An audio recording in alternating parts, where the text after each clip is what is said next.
અસરકારક પાઠ આયોજન અને વર્ગખંડ અમલ અંતર્ગત આજે આપણે ધોરણ 7 એકમ 5 ખૂણાઓ અને તેના પ્રકારો વિશે વિદ્યાર્થીઓને સમજૂતી આપીશું, જેમાં આજના આપણા વિષયાંક છે કોટિકોણ, જેને અનુરૂપ અધ્યયન નિષ્પત્તિ જે આપણે વિદ્યાર્થીઓ પાસે સિદ્ધ કરાવવા માગીએ છીએ તે છે ખૂણાઓના ગુણધર્મોને આધારે વર્ગીકરણ કરી અને ખૂણાનું માપ શોધી શકે છે, જેમાં આપણે વિવિધ પ્રકારના ખૂણાઓ જેમ કે રૈખિક જોડના ખૂણાઓ, પૂરક કોણ, કોટિકોણ, આસન કોણ અને અભિકોણ વગેરે ખૂણાઓની પ્રાથમિક માહિતી આપી અને અહીં ફક્ત આપણે કોટિકોણની જ સમજૂતી બાળકોને આપીશું.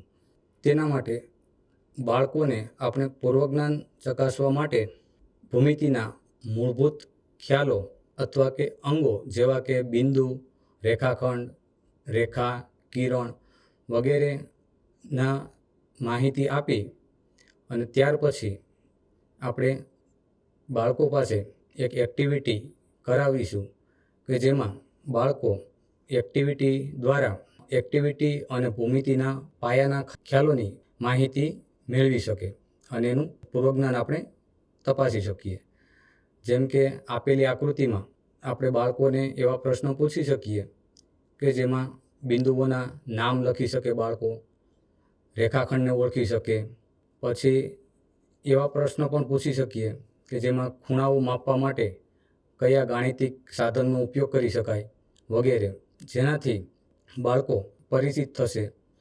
ત્યાર પછી આપણે મૂળ જે વિષયાંક છે તેને અનુરૂપ ખૂણાઓના જે મુખ્ય 3 પ્રકાર છે તેની એક્ટિવિટી આપણે બાળકો પાસે કરાવી શકીએ અને તેનું માપ અને તેનો પ્રકાર કોણ માપકની મદદથી આપણે બાળકો પાસે પ્રવૃત્તિ કરાવી શકીએ. ત્યાર પછી ઉદાહરણ સ્વરૂપે આપણે બાળકોને લઘુકોણની માહિતી આપ્યા બાદ કોટિકોણની માહિતી આપશું કે કોટિકોણની વ્યાખ્યા કે આ પ્રવૃત્તિ ઉપરથી બાળકો આપેલા ખૂણાના માપનો સરવાળો કરે અને તેના ઉપરથી આપણે બાળકોને કોટિકોણની સમજૂતી આપી શકીએ અને વ્યાખ્યાયિત કરી શકીએ.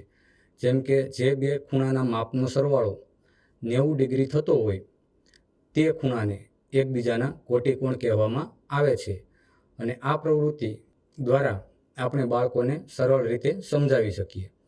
શિક્ષકો વિદ્યાર્થીઓને પોતાની રીતે પણ ઘણી બધી કોટિકોણને લગતી પ્રવૃત્તિ કરાવી અને માહિતગાર કરી શકે.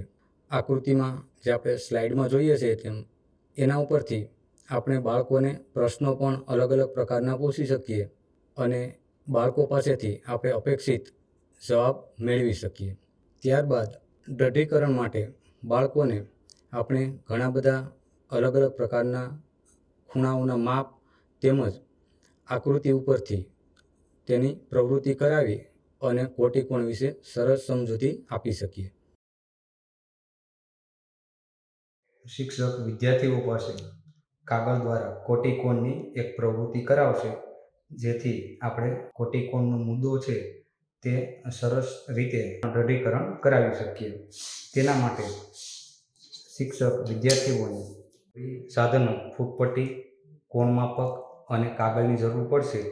ત્યારબાદ શિક્ષક વિદ્યાર્થીઓને ફૂટપટ્ટીની મદદથી આ મુજબ કાગળ કાપવાનું કહેશે.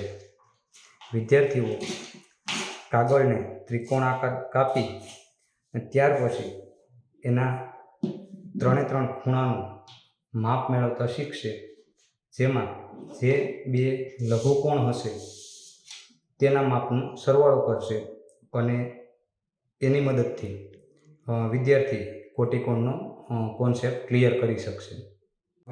કાપેલ ત્રિકોણાકાર કાગળને કોણ માપકની મદદથી વિદ્યાર્થીઓ એના 3 ખૂણાના માપ મેળવશે અને એ માપ કાગળની અંદર લખશે. દાખલા તરીકે અહીં આપણે કોણ માપકની મદદથી ત્રિકોણનું એક ખૂણાનું માપ 58 ડિગ્રી બતાવે છે. ત્યારબાદ ત્રિકોણના બીજા લઘુકોણનું માપ વિદ્યાર્થીઓ મેળવશે અને ત્યારબાદ બંને લઘુકોણના માપનો સરવાળો કરશે, જે 90 ડિગ્રી થતાં વિદ્યાર્થીઓ સમજી શકશે કે જે બે ખૂણાના માપનો સરવાળો 90 થાય તેને કોટિકોણ કહી શકાય.